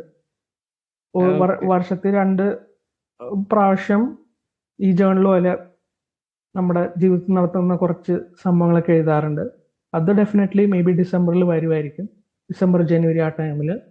അതോടൊപ്പം ടെക്നോളജി ബേസ്ഡ് വരാം. അതോടൊപ്പം കുറച്ച് ടോപ്പിക്സ് പ്ലാൻ ചെയ്തിട്ടുണ്ട്. അധികം സസ്പെൻസ് പറയുമ്പോൾ സസ്പെൻസ് പോവാൻ അതിന്റെ എന്തായാലും കുറച്ച് പ്ലാനിന്റെ ഒക്കെ ആസ്പെക്ട്സ് ഒക്കെ ഉണ്ട്. അതോടൊപ്പം നമ്മൾ കൂടുതൽ പ്ലാറ്റ്ഫോംസും നോക്കുന്നുണ്ട്. ഇപ്പോൾ പോഡ്കാസ്റ്റ് ആയാലും ഇപ്പോൾ 20+ പ്ലാറ്റ്ഫോംസിൽ ഇപ്പോൾ അവൈലബിൾ ആണ്. അതുപോലെ ഇപ്പോൾ റൈറ്റിംഗിന് നമുക്ക് എന്തെങ്കിലും ചെയ്യാൻ പറ്റുമോ, അതോടൊപ്പം ബാക്കി സോഷ്യൽ മീഡിയ ഹാൻഡിൽസും നന്നായിട്ട് യൂസ് ചെയ്യുന്നുണ്ട്. ഇപ്പോൾ ഇൻക്ലൂഡിങ് ടെലഗ്രാം, ഇൻസ്റ്റഗ്രാം, അത് നമുക്ക് ലെവറേജ് ചെയ്യാൻ പറ്റും ഈസിലി. ഇപ്പോൾ നമുക്ക് കമ്മ്യൂണിറ്റീസ് ബിൽഡ് ചെയ്യാനും ആൾക്കാരെ ഹുക്കപ്പ് ചെയ്ത് വെക്കാൻ ഒരു ബെസ്റ്റ് മെത്തേഡ് നമുക്ക് സോഷ്യൽ മീഡിയ യൂസ് ചെയ്യാം. അതിൽ ക്വിസ് കൊടുക്കുക, ഇൻഫോർമേഷൻ ബേസ്ഡ് കണ്ടന്റ് കൊടുക്കുക, ന്യൂസ് അതിൽ തന്നെ കൊടുക്കുക. ആ ഒരു നിഷ് വെച്ചിട്ട് നമുക്ക് മാക്സിമം മാർക്കറ്റ് ചെയ്യാം. ഒരുപാട് ഓക്കെ. ഈ കണ്ടന്റ് ക്രിയേഷനിൽ തുടങ്ങിയത് മുതൽ ജറാമിന് എന്തെങ്കിലും കീ ഇൻസൈറ്റ്സ് എന്തെങ്കിലും പറയാനുണ്ടോ? Key lessons that you have come across? പുതിയതായിട്ട് പോഡ്കാസ്റ്റോ അതോ ആർട്ടിക്കിൾ റൈറ്റിംഗ്, ബ്ലോഗ് റൈറ്റിംഗ്, അങ്ങനെ എന്തെങ്കിലുമൊക്കെ സ്റ്റാർട്ട് ചെയ്യാൻ ഇൻട്രസ്റ്റ് ഉള്ളവർക്ക് വേണ്ടിയിട്ട്? ആക്ച്വലി ആദ്യം ഒരു ഇൻട്രസ്റ്റ് വേണം. ബിക്കോസ് ഇൻട്രസ്റ്റ് ഇല്ലാണ്ട് നമുക്കത് മുമ്പിലേക്ക് പോകാൻ പറ്റില്ല. ഒരു ഞാനൊക്കെ ടോപ്പിക് മാത്രമല്ല, എഴുതാനും ആ കണ്ടന്റ് ക്രിയേറ്റ് ചെയ്യാൻ ഒരു ഇൻട്രസ്റ്റ് ഡെഫിനറ്റ്ലി വേണം. ഞാൻ കോളേജിൽ വന്നപ്പോൾ കുറെ ആൾക്കാർ എങ്ങനെ ഉണ്ടായിരുന്നു. പക്ഷെ ഇപ്പൊ ഒരു കോളേജ് ഓഡിയൻസ് അല്ലെങ്കിൽ ഒരു പർട്ടിക്കുലർ ഓഡിയൻസ് എടുത്ത് നോക്കി അവർക്ക് ഇതിലൊന്നും വലിയ താല്പര്യം വേണമെന്നില്ല. ഒരു ബ്ലോഗ് എഴുതുക അല്ലെങ്കിൽ ഒരു പോയം എഴുതുക, അത് പബ്ലിഷ്, അത് ഇപ്പൊ ഇൻട്രസ്റ്റ് ഒക്കെ ഡൗൺ. അതുകൊണ്ടാണ് ഇപ്പോൾ കോളേജ് ബ്ലോഗ്സും അങ്ങനത്തെ കുറേ കാര്യങ്ങളൊക്കെ ഭയങ്കര കുറവാണ് ഇപ്പോൾ. റൈറ്റിങ്ങിൽ ആൾക്കാർക്ക് ഇപ്പോൾ താല്പര്യമില്ല. മെയിൻലി ഇപ്പോൾ AI വന്നു, ആൾക്കാർക്ക് ഇപ്പോൾ ഇൻഫർമേഷൻ എളുപ്പത്തിലുണ്ട്, അതുകൊണ്ട് ആവാം മേ ബി, അറിഞ്ഞുകൂടാ. പക്ഷെ ആൾക്കാർക്ക് ഇപ്പോൾ ബേസിക്കലി ഞാൻ പറയുകയാണെങ്കിൽ ഇപ്പോൾ പണ്ട് കോളേജ് എന്ന് വെച്ചാൽ ആക്ടിവിറ്റീസ് ഒക്കെ ചെയ്യുന്ന ഒരു സ്ഥലമായിരുന്നു. ഇപ്പോൾ ആൾക്കാർക്ക് ടൈമിന്റെ പ്രശ്നങ്ങളുണ്ട്, അവർ ബാക്കിയുള്ള കാര്യങ്ങളിലേക്ക് വഴി മാറി.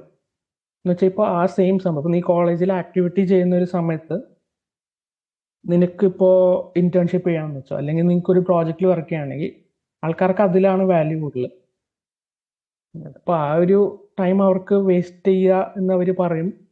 അവർ ഇന്റേൺഷിപ്പിൽ വർക്ക് ചെയ്യും, അല്ലെങ്കിൽ അവർക്ക് സ്റ്റഡീസിൽ ഫോക്കസ് ചെയ്യും. അങ്ങനെ ഓട്ടോമാറ്റിക്കലി അവരുടെ ഒരു ഹൊറൈസൺ കുറഞ്ഞുകൊണ്ട് വരികയാണ്. അപ്പോൾ ആ ഒരു സിറ്റുവേഷൻ അവോയ്ഡ് ചെയ്യുക. ഇപ്പോൾ എസ്പെഷ്യലി ഇപ്പോൾ കണ്ടന്റിലേക്ക് വരാൻ ഇൻട്രസ്റ്റ് ഉള്ളവർ, ഇപ്പോൾ നിങ്ങളൊരു വർക്ക് ചെയ്യാണ്, നിങ്ങൾക്ക് ഇപ്പോൾ നിങ്ങളുടെ കരിയർ നിങ്ങൾക്ക് ചേഞ്ച് ചെയ്യാൻ പറ്റില്ല, നിങ്ങൾക്ക് റൈറ്റിംഗ് ബേസ്ഡ് കരിയറിലേക്ക് വരാൻ പറ്റില്ല എന്നുണ്ടെങ്കിൽ നിങ്ങൾ വർക്കിനൊപ്പം നിങ്ങൾ ഒരു ബ്ലോഗ് മെയിൻറ്റെയിൻ ചെയ്യുകയാണെങ്കിൽ അത് ബെസ്റ്റ് ആയിരിക്കും.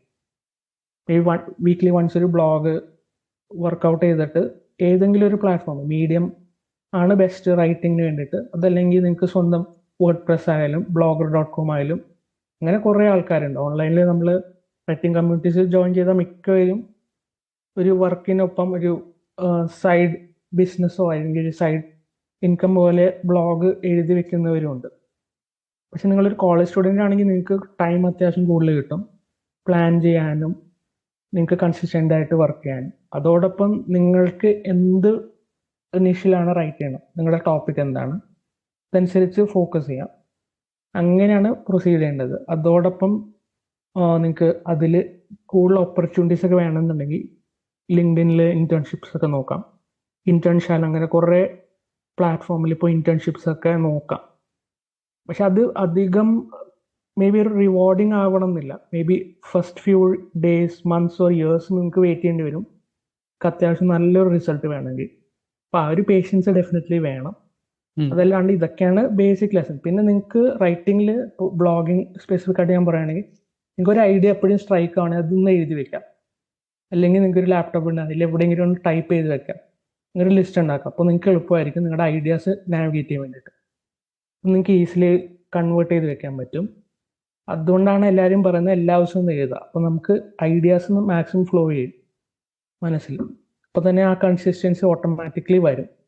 പിന്നെ നമ്മൾ കൂടുതൽ പഠിക്കാൻ നോക്കാം. നമ്മുടെ ബ്ലോഗിൽ എങ്ങനെ ഇമ്പ്രൂവ് ചെയ്യാൻ പറ്റും, മേ ബി ഡിജിറ്റൽ മാർക്കറ്റിംഗ് ആയാലും, മേ ബി റീച്ച് കൂട്ടുക, കമ്മ്യൂണിറ്റീസ് ഉണ്ടാക്കുക, സോഷ്യൽ മീഡിയ, അങ്ങനെ കുറേ ടൂൾസ് ആയാലും, പോഡ്കാസ്റ്റിംഗ് ആണെങ്കിൽ എങ്ങനെ എഡിറ്റ് ചെയ്യാൻ പറ്റും, തമ്പനെയിൽ ഉണ്ടാക്കുക, അല്ലെങ്കിൽ റീച്ച് കൂട്ടുക, അതിൻ്റെ ഓരോ കാര്യങ്ങളൊക്കെ ഇങ്ങനെ പഠിച്ചുകൊണ്ടിരിക്കുക. അപ്പം നമുക്ക് കണ്ടന്റ് ക്രിയേഷനിൽ ബെറ്റർ ആവും.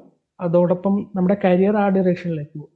ചിലപ്പോൾ ഒരു എഞ്ചിനീയറിംഗ് കോളേജ് ആയാലും അതിൽ നമുക്ക് ടെക്നിക്കൽ റൈറ്ററിന് നല്ല സ്കോപ്പ് ഉണ്ട്.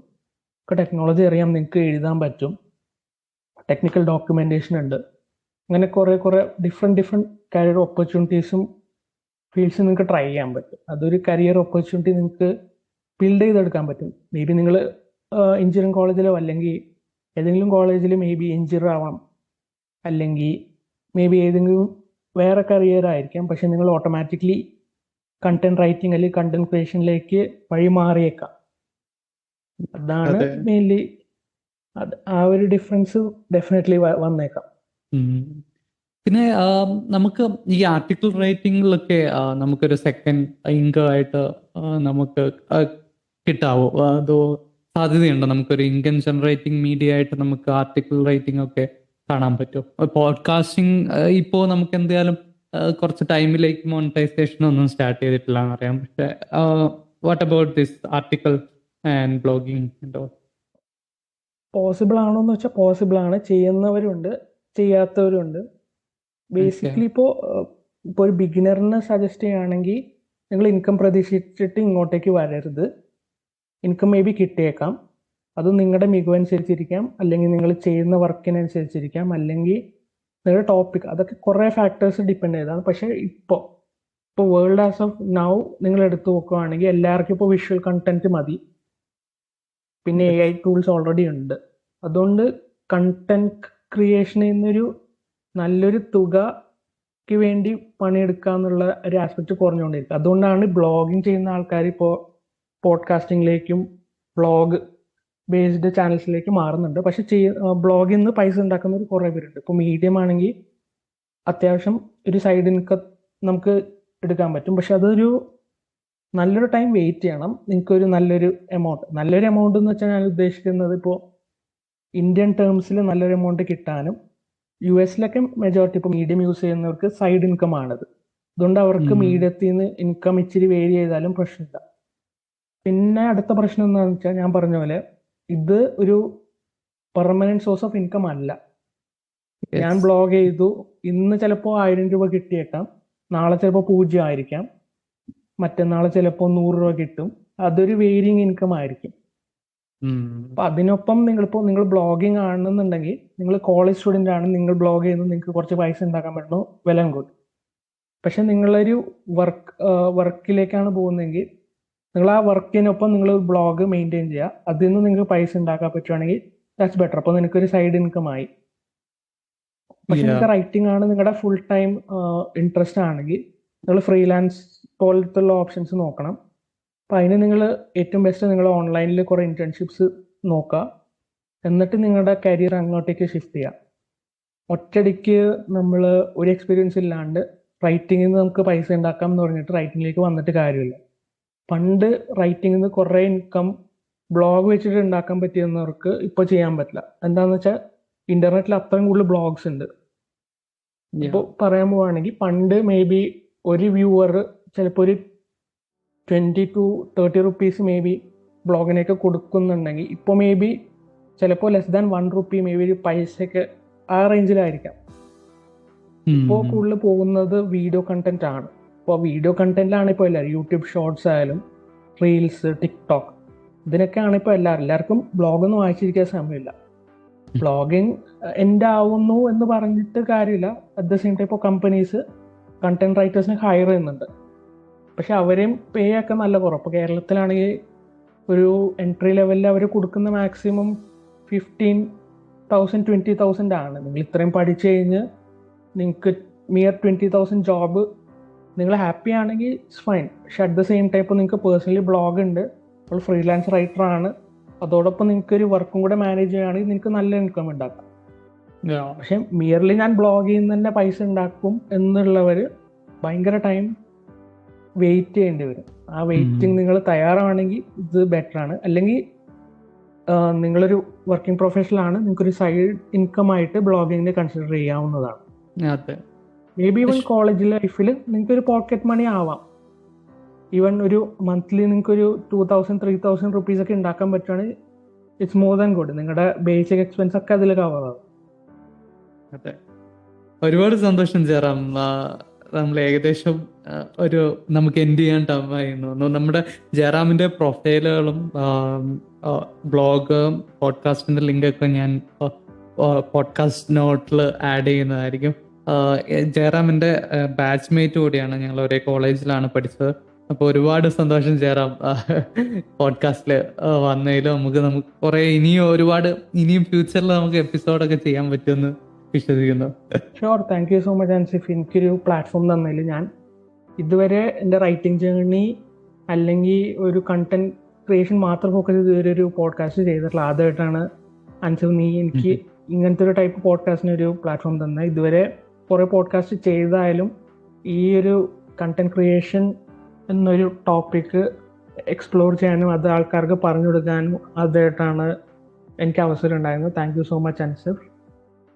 Thank you Jayaram. ബൈ.